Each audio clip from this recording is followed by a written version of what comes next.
December 937, Bibbenberg. It had not been the easiest few weeks. Uhtred lay in bed in and out of consciousness, and Osrith had made herself scarce, busying herself with anything that would keep her from thinking about her brother's death. Finan never far away. Benedetta had done the nursing, much to the chagrin of the Lady of Bibbenberg. Young Elswith, she was young Uhtred's wife, daughter of Ethelelm of Wessex, had fallen for young Uhtred when her father campaigned on behalf of Wessex to bring Northumbria under the control of the Wessex crown. She had been the intended wife of Osrith's cousin, Wigger. Now she was the Lady of Bibbenberg and, after Uhtred's fall, was tense and on edge, snapping and screaming at anyone who got in her path. Anyone, most of the time, was Benedetta, Uhtred's lover, whom he had rescued as an ex-slave of Queen Eadgifu, Edward's second wife, and Elena, a young Saxon girl who had got mixed up in the fighting when Aethelstan tore London to pieces to quell the factions that had supported his half-brother, Elfed. Both women were beside themselves with misery, and that merely inflamed young Elswith, who bossed around the servants and demanded that Benedetta and Elena go out of her sight. Elena had found Osrith one morning, sitting in the secret hatch above Bibbenberg's hall, having been screamed at for arising too early. Osrith had left Finan sitting beside Uhtred, and come for some peace and quiet. But she wasn't to get it. A scream had been heard above her, and then another. Elena had come to find her, to tell Osrith that Ilwyn, the noble girl from the Saxon Cumbralan family which claimed western Northumbria, the old Cymric lands, had thrown herself out of the tower window. "Show me," Osrith demanded, and Elena had climbed down, Osrith just behind her, and took her over to the rocky promontory, the steepest part of Bibbenberg's cliffs. Osrith climbed through the rampart foundations and found herself onto a thin strip of land, before sheer cliffs covered in shag and cormorant and shearwater nests. "What can you see?" Elena asked,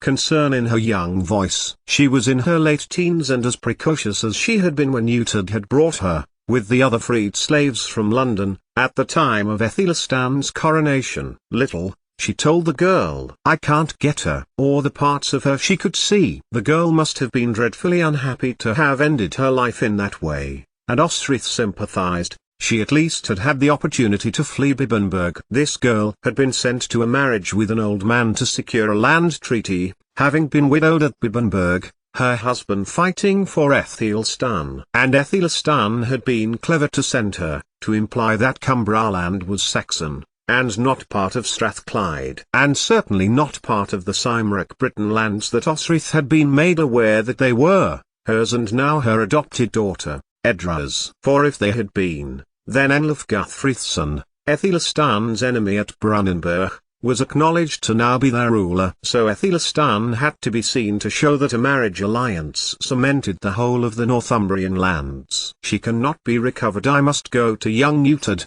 Osrith told Elena, who was to be found in the upper rooms of Bibbenberg and, in fact, knew about the whole thing. Elswith had gone to speak to her about wedding clothes. Young Uhtred told his aunt when she had got to the upper story. She threatened to throw herself from the window, and got as far as sitting on the edge. Young Uhtred had then took his wife's hand, all anger gone from the woman now. And then she said, he looked warily to his wife, who picked up her lovely face and turned it to Osrith. She said she knew why she had been sent, and she would not allow Uhtred to consummate the marriage. She would not be part of this deal. Before I could say anything, she had gone. She could have fled, Osrith suggested. She could have left. The gates are not barred, the village is not cut off. And go where? Elswith asked, her face one of outraged indignation, which made Osrith remember that, like Elswith, did not have the resourcefulness she had had when fleeing here. This was a different kind of woman,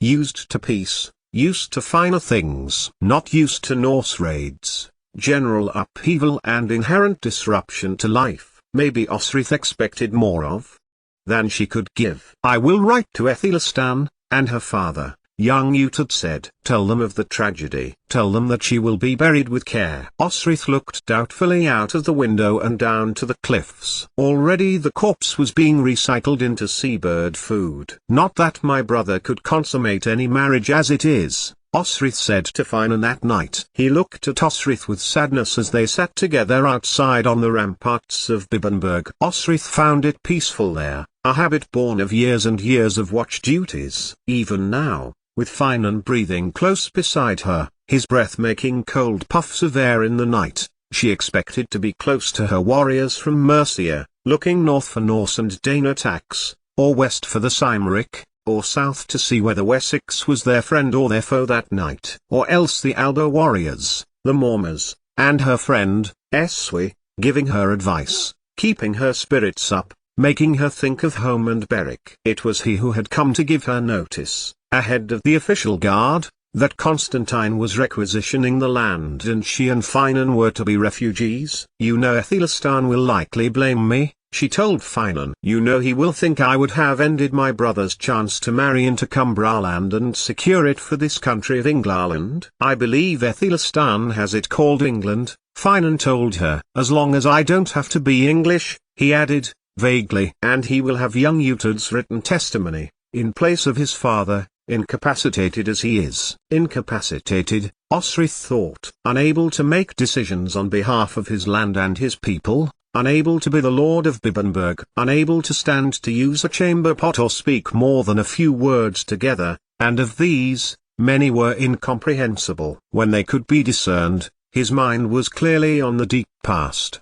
Names came to the fore, Hild, Asa and Leofric. These were ones familiar to Osrith, but also Eanfled, Wulfstan and Elfir, which were familiar to no one. I would have him have the funeral he would wish, Osrith told Finan. Keep his sword close to hand, have Benedette to curl his hand around it. He must go to where he believes warriors go. And us, Finan did not say to Osrith. What do we believe? Will we turn from Combe-Sillan to Augustin, and be reconciled before God, be married? But Finan did not say this that night. And whether he was going to, Osrith could not tell. He held her hand and kept hold of it when young Utud came to find them, just before dawnbreak, to tell them that his father, Osrith's brother, Finan's best friend, was dead.